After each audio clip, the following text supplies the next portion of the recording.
auspicious day here at Breaking Points. We have a very special guest joining us in studio, Cenk Uygur. He is the creator of The Young Turks and also author of the brand new book that we have here, How Progressives Are Going to Take Over the Country and America is Going to Love It. Oh, I skipped the main title, which is Justice is Coming. So, indeed. All right, yes. there we go. Justice is here right now. All right. Yes, you have arrived. Justice has arrived. It's great to see you, Cenk. Thank you so Good to much for see you joining guys. us. I Good know to you see went through some lengths with the red eye and all that to be able to so we get here, and appreciate we're it. really grateful. No problem. Thank you. So before we get into the book, any big hot takes from the debate last night? Is Doug Burgum going to surge into 0.6% of the vote? What do you think? Well, I actually kind of like Doug Burgum. I thought he made some practical points, had actually done some things in his life, and he was the only one that was actually trying to be substantive. Okay, having said that, no, he will not surge to 0.6. So look, I've got a similar take as a lot of folks do. It was a mess, and it looked like the kids' table. They're constantly talking over each other. Yeah. They're running for second. Although I thought DeSantis was a little strong last night, stronger than he normally is, with a weird smile and all. Yeah. I thought he was a little better than the first debate. And he got in the my most opinion. speaking time. So, Yeah. True. Yeah. Yeah, but all that notwithstanding, both Democrats and Republicans don't really know how to hit Donald Trump. Chris Christie's the closest. At least he's aggressive and not shy about it, not scared. Yeah. He's the only person in either party not scared of Trump. Having said that, I have 1,000 better ways to hit Donald Trump, and they just won't do it. You should put a nickname on him, Spoiled Donnie. He got $400 million from his dad. He blew it all because he's a spoiled little child. And then when the country took his toy away, which was the American government, he wanted to break the toy, right? That's who he is, spoiled little baby. You have to undercut his strength. And the Democrats keep calling him racist, sexist, bigot, etc. Dude, everybody already knows that. Okay, and for a lot of those voters, unfortunately, that's not the bug, that's the feature. But even so, it's not all folks who are, Exactly. there's a lot of anti-establishment people there, especially among independents. You need to deliver on issues, and you need to attack him where it hurts. He's a terrible businessman. He's weak, insecure, a baby. Undercut his strength instead of constantly feeding into, he's too strong. Oh, that's a terrible way of attacking him. Well, it's tough because a lot of Republicans love Trump, and they don't even. I mean, anything that codes that way, they're going to say is liberal. But I'm curious actually about why you decided to write this book in the middle of the Biden era, and what you see as the justice coming, how the progressives are going to take over in the middle of an administration, which has probably been middling from your guys' perspective. So why do you think that this is the tide going in that direction? Yeah, so I'm really worried about 2024, which we'll probably get into in a second. Yeah, for sure. But after 2024, it's all us. I explained in chapter 6, this is not false hope. It's backed up by overwhelming data. So the young are incredibly progressive. The top Republican pollster, Frank Luntz, has his toupee on fire. Yes. He's like, they're coming. And I show in the book, even in states that Bernie Sanders lost in 2020, he wins with crushing margins for under 45. Under 45, is it really still young? And this election is going to be under 49. And by 2028, it's going to be under 54. And then we've got a majority. And so we could win a Democratic primary and we could win a general election. So it's actually, all we have to do is make sure that we don't snatch defeat from the jaws of victory. There's no question we're going to win in the long run. It isn't about race. It isn't about sex. It isn't about gender identity. It's about age. We have the young on our side, and it is a tsunami. But we just can't lose democracy in 2024, and that's why I'm really worried about Biden. Interesting. How is this different from the arguments that were made about the quote-unquote coalition of the ascendant and the idea that, demographics are destiny and therefore, the Republicans are going to be vanquished, and then we end up getting Donald Trump, and it turns out, Latinos have been shifting. Democrats still win Latinos, but there has been a notable shift there. There's been some shift, even more marginal, among Black voters and Black men in particular. So isn't it a little bit too triumphant to assume that these demographic groups that support progressive values and tend to support Democrats right now are just going to continue to vote in the same way that they have historically? Yeah, so those are great questions. So there's a couple of very important differences. So first of all, Democrats took those minority demographics for granted. They're like, oh, Black people and Latinos are always going to vote for us. Right. We don't actually have to deliver for them. So for example, this time around, bare minimum was voting rights, and then they didn't do voting rights. Right. right? They didn't even really try to do voting rights. They almost never deliver on those things. Joe Biden's delivered on about 20 to 25% of his agenda, but not nearly good enough. You have to, and you see the discontent in African-American media, like Charlemagne and others, et cetera. Latinos now trumps up to 42%. So just saying, hey, you're black or you're brown, vote for me is not good enough, right? But for young people, they're not going to all of a sudden turn around and hate gay people, hate black people. Their identity is usually set, as I explained in the book, meta studies show between the ages of 14 and 24. And once it is set, it does not change. So they're not going to randomly turn into hateful folks or corporate politics. It's not going to work. In the old days, and here's another giant part of the puzzle, it's us. Okay, Breaking Points, TYT, et cetera. Because mainstream media is on the precipice of capsizing. Yes. Yeah. Because their costs are now higher than their revenue for a lot of television, okay? So when they capsize, they're already bleeding viewers, and their viewers are on average about 70 years old, right? So now, guys, I've underestimated that before. I underestimated it in 2020, and I'm honest about that. It turns out those older voters were still ascendant and controlled the Democratic primaries, and they're brainwashed by Joe Scarborough and mainstream media. And so that was a very powerful force and has been for a long time in this country. You can't underestimate it. But by 2028, it is a completely different ballgame, both in media, which is everything, and in the age demographic. But all throughout, though, one other giant difference. When corporate Democrats go, okay, you have to vote for us because you're black or brown, right? But then they don't deliver. But progressives say, no, we are going to deliver for you. We're going to deliver on paid family leave, higher minimum wage, relieving student debt, public option, Medicare for all, you name it. We actually mean it. So who's our standard bearer? Has been for a long time is Bernie Sanders. And everybody knows, whether you like him or not, whether you agree with him or not, he's probably the most honest man in American politics in our lifetime. I think even the right wing knows that, and definitely independents know that. I'm not saying Bernie's going to run again, but our standard bearer is honest, and the other guys have Trump and corporatists. So they're not going to win the young doing that. Yeah, let's get into that, and that's why it's interesting. You've been talking a little bit about Joe Biden. Let's put this tweet up there on the screen now. For example, you say Biden is losing by 10 points in this poll. Even if it's half wrong, it's still an epic disaster. The Democrat has to win the popular vote by 5 to win the Electoral College. Right now, Biden is 15 points behind where he needs to be. Wake up. Now, you mentioned Bernie Sanders. I believe Bernie is, what is he, 82, 83? Probably, in my opinion, he shouldn't run at that point. So you talked about standard bearers, but there doesn't... From an outsider's perspective, I don't see a standard bearer in the progressive movement. I've seen a lot of fracturing. There's a lot of fighting going on. There's a lot of different theories of change and all that. So how, if you want to mount a challenge to Biden, what does it look like? Give us some actual names of what that would be, and then the fights that would ensue within that. Yeah, so first of all, I agree with you. Yeah. Bernie's got age issues as Biden and Trump does. And not only that, I love Bernie, but he just doesn't like to fight. He doesn't like to fight other He Democrats. doesn't have a killer instinct. Yeah, and you can't win if you don't fight, right? You got to make your own case. That's the same problem Biden has. He just never makes his own case. So look, guys, what's going to happen is there's one strong populist progressive is going to rise, and they're going to capture the country with lightning speed. Interesting. So right now, do we have that?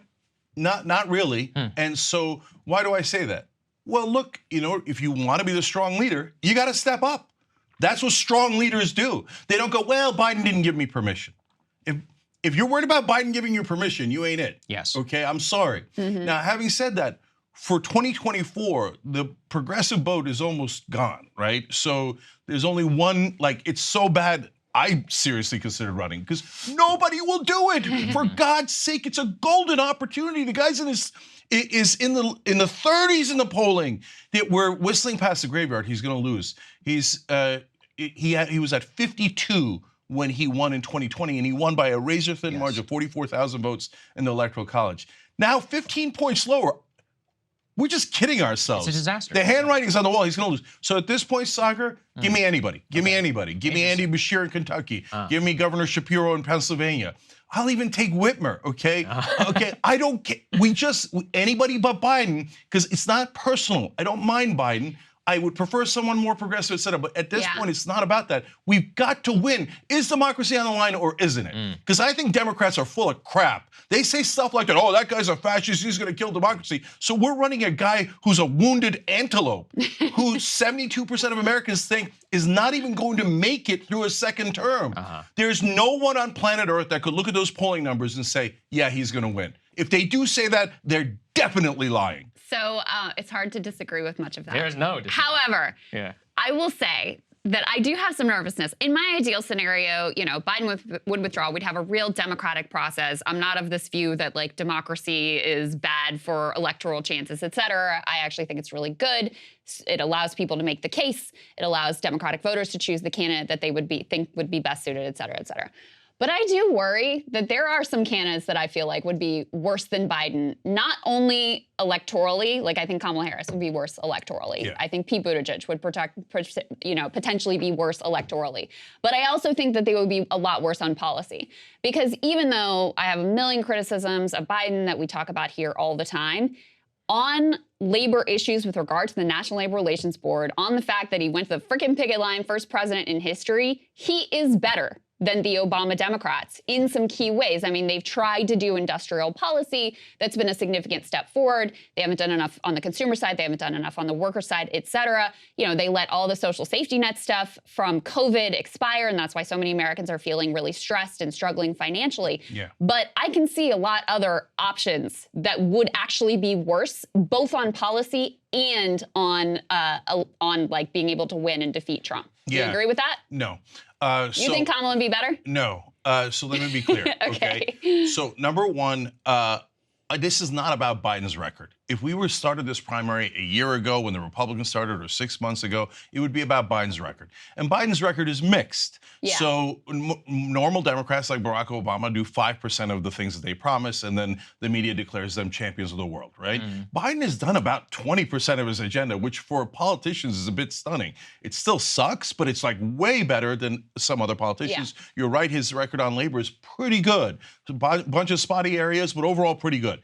Now, but I'm not arguing that, guys. It doesn't matter how great we think Biden is if he loses. So look, an incumbent under 50 points, the old rule, everybody in Washington knows this, cannot win or does not win. An incumbent under 40 points, it's unprecedented. Jimmy Carter. Yeah. I've never seen it in my lifetime. It's not going to happen. On the day that he won with only 44,000 votes in the Electoral College in 3 swing states, he had a 4.5-point lead, not in a poll, in the actual vote, the popular vote. Right. So the Democrat needs a 5-point lead for us to feel a tiny bit comfortable about saving democracy. And Biden is currently losing to Trump. So I'm not having a conversation about substance at this point. I wish I was. I'm having a conversation about who can win. Now, this crazy thought that people in Washington have, they have all this mythology. And in the book, I break down all the mythology. In this case, though, the line is, well, if it's not Biden, then we go to the line of succession and Kamala Harris is next. When the hell did we become a monarchy? Yeah. There's no line of succession. That's not a thing. It's a thing if something, God forbid, something were to happen to President Biden, then you have a line of succession when they're in office, but not in a primary. We're not the British royalty. Kamala Harris isn't anointed, neither is Biden, or shouldn't be. Right. And now people in media are freaking out a little bit. They're beginning to see I'm right. James Carville's freaking out. David Ignatius at Washington Post is freaking out.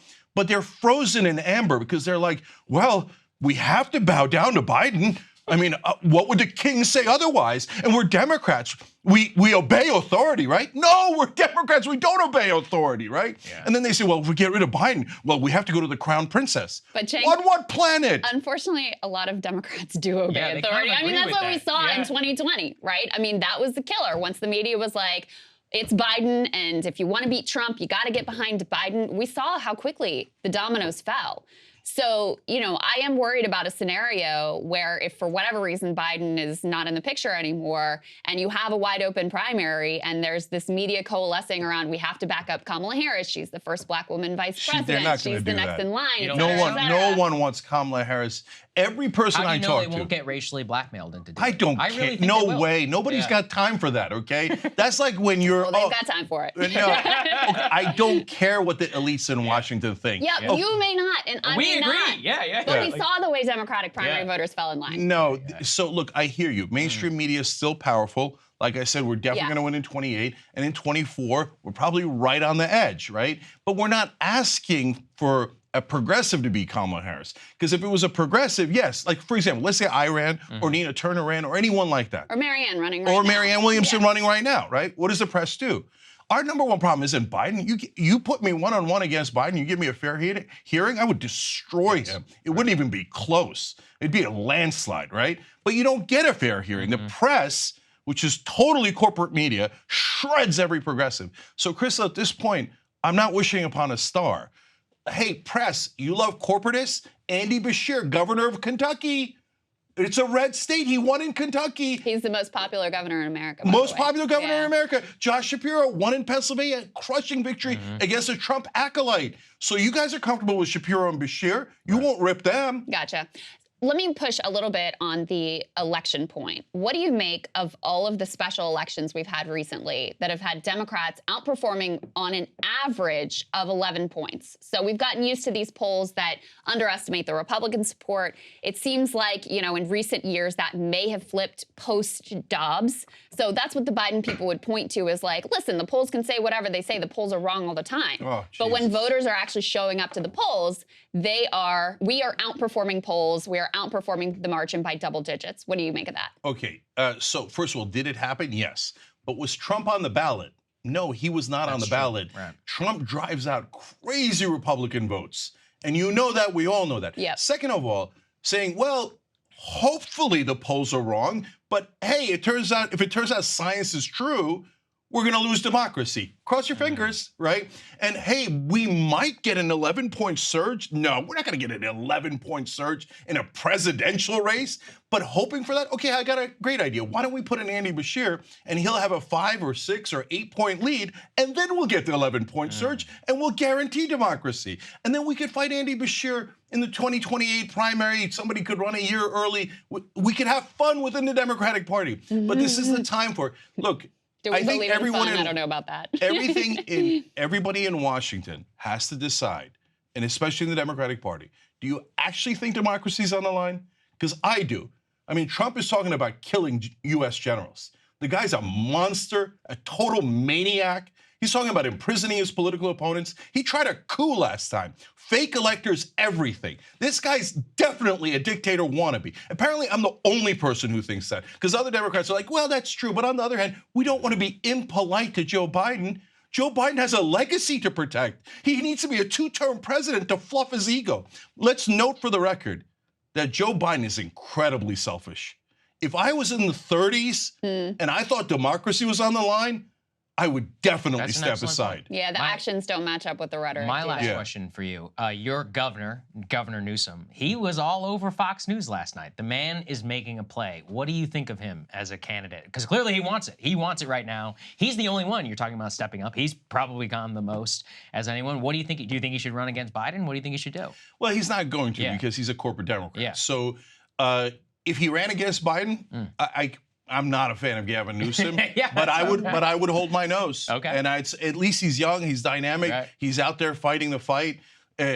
I'm trying to win here, guys. We got to win. So now, having said that, Gavin is not going to run against him because he's a corporatist. So the corporate Democrats obey authority. So when Biden says, my ego is more important than democracy, Gavin Newsom says, yes, sir, of course, sir, absolutely, sir. I'll do whatever you want, sir, just as long as I'm not impolite, sir. Washington media, please don't yell at me. Please don't yell at me. Make me president in 2028. I mean, if we have elections, but who cares about democracy? Okay. Democrats, stop being so selfish and ridiculous. Do you think we have to win or don't you? If you think we have to win, Biden is not going to get a 5-point lead. He doesn't even campaign. Where the hell is he? Where's Joe Biden? I'm asking, where the hell is he? He's right here. He's not Yeah, far away. yeah, in the White House. Nodding off, taking a nap. Fundraisers, and he did make an appearance on the picket line, which I very much appreciate. My last question for you, Cenk, is like, how hopeful are you that we could end up with someone other than Joe Biden as nominee? Like, do you think, because you say, Percentage. yeah, I mean, Yeah. because you say, listen, Gavin Newsom's not going to run against him. That goes for every one of the corporate Democrats. I mean, Gavin Newsom is the one making the most, like doing the most right now, and it's very clear he's not going to jump in this race against Joe. So do you think there's a chance? Krystal, we are definitely in an unsolvable riddle. Yeah. Because the corporate Democrats say, I will not disobey. I will always bow my head. Right. And the progressives say, well, I can't run. The mainstream media will destroy me. They'll destroy my life. They'll destroy my career, et cetera, right? Right. So how do we get past that? That's why I'm desperate enough to think maybe I should do it. And I'll tell you why. Because let's say that somebody like me gets in the race. Yeah. The Democratic voters are dying for an alternative. They keep saying in every poll, for God's sake, give us someone else. Give us someone else. If someone like me were to get to 20 points, do you have any idea how quick Newsom and Whitmer would enter the race? So are you serious? You're seriously considering it? Like, Yeah, I'm considering it. Okay. And I'll tell you Why why. hasn't it happened? RFK Jr. is at 20%. You know, Marianne's at like 10%, something like that. No, but Right. RFK Jr., first of all, he's not at 20 anymore. He peaked at 20 for a brief moment until Democrats found out he's not a Democrat. Okay. Okay, then he went, then he dove down. And Marianne got butchered by mainstream media. They made up things about crystals, et cetera. So I love Marianne. You know, if she could somehow break through media, great, wonderful, et cetera. But it's taken a while and she hasn't broken through yet. So we need someone to be super aggressive. And if they, let me ask you this way. If you get, again, anyone, it doesn't have to be progressive, gets to 20 or 25, an outsider, right? This whole town panics and Newsom and Whitmer go in immediately. I do think Is there's that a possibility of I that. don't know, because it already happened with RFK, and they just ignored him, and they went after him. And Yeah, like that you was said, he that went was down. no, that was before when they were convinced that Biden was going to win, and RFK everybody knew was a flash in the pan because he's not really a Democrat. Maybe. But so, Cenk, tell me more about your thinking. Yeah. Timeline. What are you weighing? How serious are you? Yeah, Give us the details. So I already thought about it before, and I rejected it because I know what they're going to do. You know, you're an outsider, radical. They're going to dredge up things from 1987 and when you were a junior in junior high school. They already did that to you. I think they did that to you already. Yeah, That's right. of course. And look, if we're being honest, the number one problem is mainstream media. Sure. Mainstream media is the shock troops of corporate politicians, both corporate Democrats and corporate Republicans. Yeah. Their job is to eviscerate any outsider. So that's why do you think progressives aren't running? I've talked to at least half a dozen progressives and tried to convince them to go in the race. And they're like, I don't want my life ruined. Who's going to ruin their life? Joe Biden? He's in a bunker somewhere. No. It's going to be ABC and NBC and CBS and CNN, MSNBC, New York Times, Washington Post. They're going to go to any outsider and shred him to pieces. Sure. And I'm now so desperate for making sure that we win that I think I'm already destroyed, right? Like they've already attacked me 10,000 times, right? So come at me, bro. So Krystal, it's crazy for me to consider it, right? Yeah. But that's the times we're in. If literally no one else will do it. It's insane. So I don't want to go quietly into that good night.